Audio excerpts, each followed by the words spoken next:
Season 26 of The Voice might be the most eclectic group of coaches yet. It's Snoop Dogg, it's Reba McEntire, it's Gwen Stefani, and I'm so excited to talk to Michael Bublé. So all of these years later, you're joining The Voice. What's that like? It is because of the names that you just mentioned. It is awesome. It's truly awesome. Best job ever. And one of the last jobs I had, I think, was working at Chuck E. Cheese. So, that was it's a tall order to be better than that. Um, but it's so cool, man. Listen, Reba is the queen, and she is so cool and so funny and so beautiful and rich.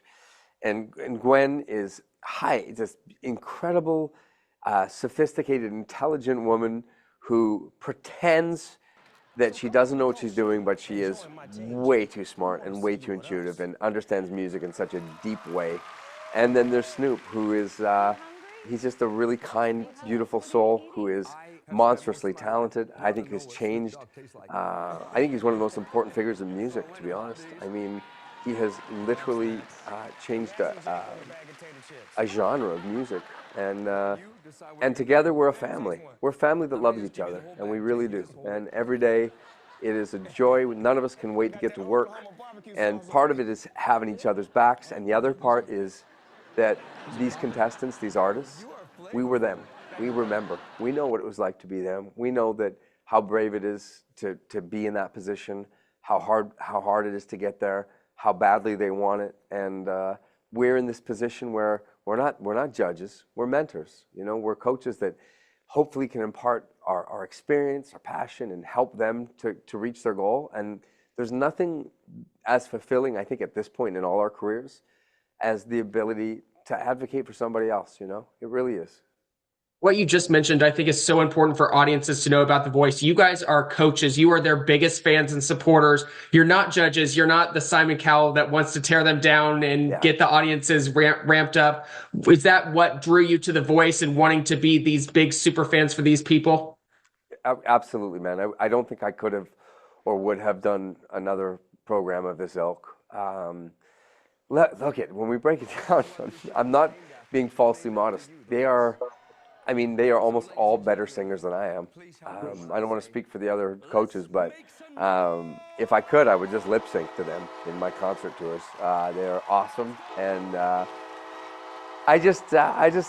love it. I watched this awesome TED Talk. I went to a TED Talk and I watched this guy do a TED Talk on retirement, and he was talking about the different parts of retiring, and the final part was service to other people. Was after you've had a great life and you've been lucky enough to have a career, and there's something that's beautiful about being in service to other people. And not that we're near retirement or we're at that point of our careers, but there's something so cool about having our dreams come true. Gwen often talks about being a 17-year-old kid in her garage and for 10 years being told they'd never play her music. And for me, it was the same. I was playing in nightclubs, and I didn't get signed till I was 26. Never thought it would happen for me.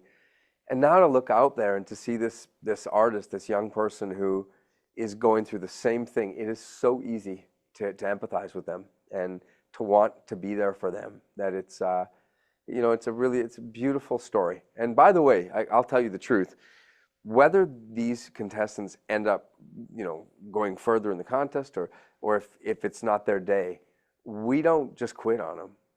We are exchanging numbers. We're making sure that we have a connection with them and we can help them in any way we can. And you had a very, very special moment in the premiere last night. I'm so glad to talk to you the day after it, that this guy didn't get a coach's chair turn, but he's a huge Michael Bublé fan. I have chills just talking about it. You got up on stage and sang with him, gave him all the support he needed. What was that like? Obviously, this was filmed prior to yesterday.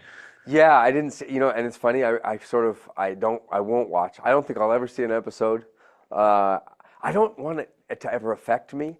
But I'm just, what? It's funny. Gwen has taught me a ton about being in the moment, and she'll say all the time, "I just want to be present and for it to be a stream of consciousness." And so, what happened that day was just me loving that kid. And listen, I've been so lucky I stand on the shoulders of my heroes. I talk about this a lot, but Tony Bennett and Sinatra and Dean and the Mills Brothers, and I get to carry on the legacy of my heroes. And When I see somebody that loves the Great American Songbook or jazz, I feel like they're my partner, and I feel like I get to help advocate with them and introduce this to generations to come. I think it's the greatest gift America ever gave to the arts, bar none. And so for me to be able, okay, it wasn't his day, but to be able to get up and just, have that moment that's what it's all about. It's about connecting.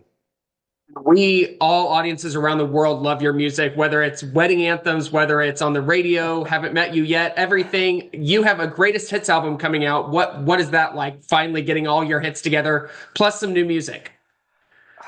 It's emotional, it's sentimental, and it's not only forging this beautiful connection with souls all over the planet. It's each of those songs means something to me. They all matter to me. It's why I didn't do a greatest hits. I did a best of. There was a big difference for me, and each one of those songs is a story of my life, and it's a story of how I was feeling, what I was going through.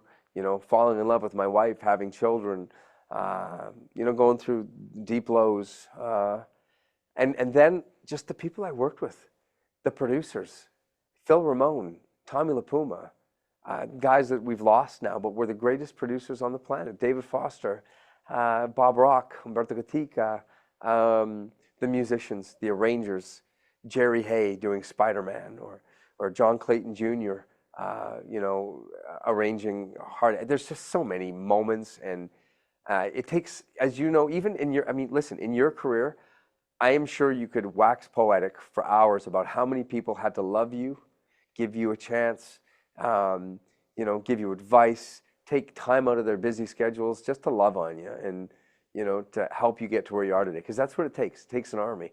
And so when you put out something like a best of, it is literally celebrating all of that support, all of the love, all of those people, from the teachers you had in high school. He goes back to elementary. My grandfather, my family, my sisters, all of it. We all revel in the celebration of being able to do something like this. You're so humble. I love chatting with you. This is going to go in my best of interviews. Make sure you watch Michael Bublé on The Voice Mondays and Tuesdays. Get his Best of Bublé album as soon as you can, where all music is provided. Thank you so much. I love you. Thanks so much, man. Thank you.